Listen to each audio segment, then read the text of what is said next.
In this video, I'm going to give you a quick overview of how to connect the cables and get the system up and running as easy and simple as possible.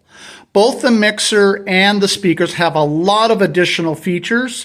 So if you want, take a moment and dive into the manuals and learn about those features, and you can add those to your events, if you decide you want to use them. They got Bluetooth and built-in FM radios and stuff that you could get into. But for now, this video is just going to be a quickest way for you to get things up and running, plug and play. All right, so the speakers are very unique. This is for basically a light-duty PA system, not like the JBL system we have. And for your uses, I think this will work for most of them. One cool feature about these speakers is that they do have a handle right here and wheels on the bottom, and the speaker cabinets are very robust. So this you can just literally wheel them in like luggage. These are kind of cool. These are the types of speakers a lot of people will use, like at the Santa Monica Promenade and stuff. Now, one other feature about this speaker is it is battery charged.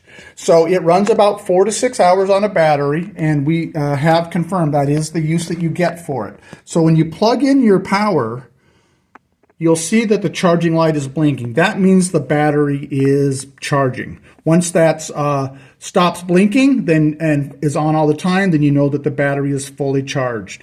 Make sure that you charge this up completely before your event so you get the full use of it. That can take, I think it takes 6 to 8 hours to get a full charge on it. Now, once you're set up, go ahead and plug in the power cable and keep it going when you're using the speaker, and that'll give you a little bit extra life in the battery, because it's charging while you're actually using the speaker. You might get a little extra time out of it. One note though, if you're using the speakers at a really loud volume level, sometimes when you plug this in and you're charging it at the same time, you'll get some distortion through the speakers. If you're using the speakers at a low to mid volume range, you don't get that effect. So if that is the situation and you hear that distortion, then you might need to unplug the charging, while you're using it.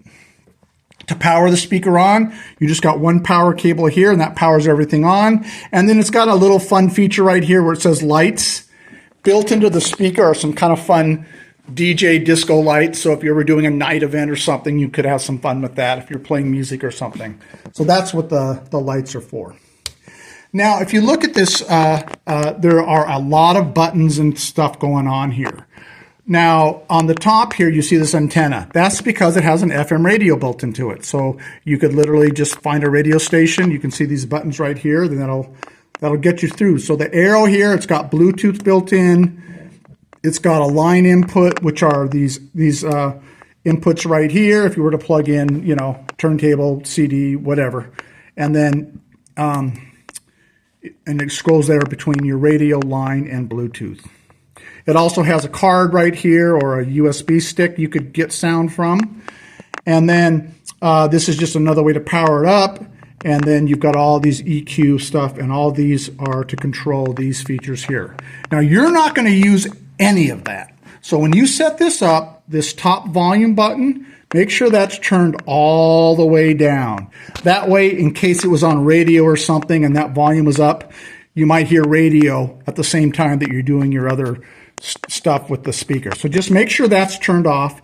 You're not going to use any of that. If you go to the very bottom, you'll see GT volume and GT in. Those are the only two things you're going to use with this speaker. So get your GT volume, maybe start it at 12 o'clock. And this is your input right here coming from the mixer.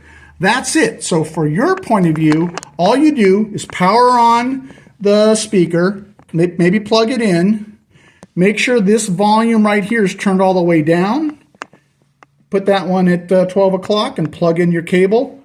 Your speaker's all set up and done. That's all you're going to do with setting up this speaker. Now let's take a look at the mixer. On the mixer, let's start with the outputs to the speaker. So if you look right here on the top right, it says stereo out. Those are the two cables you're going to use, right speaker, left speaker, and that's it. So plug in those two to your speakers. Your speakers are plugged in, you're good to go. Other than putting in the power cable for the mixer, now you just plug in your mics. So you can plug in 4 mics right here, and I'm going to show you now how to set up the mixer for the mics. Right below the connections, you'll see where it says mic line. You see where it says pad. That is basically an amplification for the mic. You want those buttons to be up. Okay, that gives the mic the amplification that you need.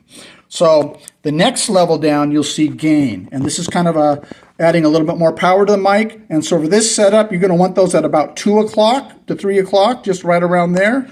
So just set those at theirs. You should be able to set them and forget them. Ignore the phantom. You're not using that. COMP, that's for a compressor. That's a feature that's built into the first channels. 2 channels. Just keep those off or down. You're not going to use those. That won't have any effect on your sound.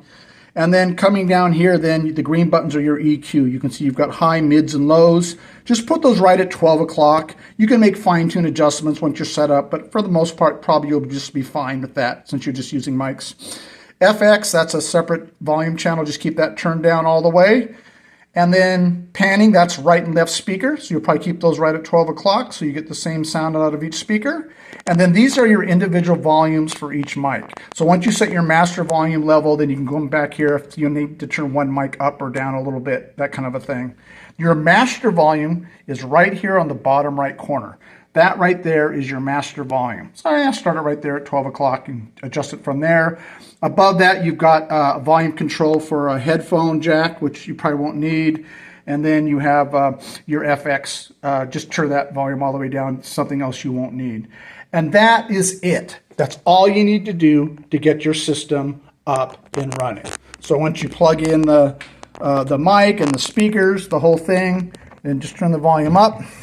There's your speaker. And I don't know if the phone picks it up, but I can hear the mic through the speakers. And again, these, it's got the FMs, the mixer does Bluetooth, all these other crazy features. So the manuals are there if you want to do a deep dive and learn more about it. But for your setup, that's all you need to do. And that should get you up and running.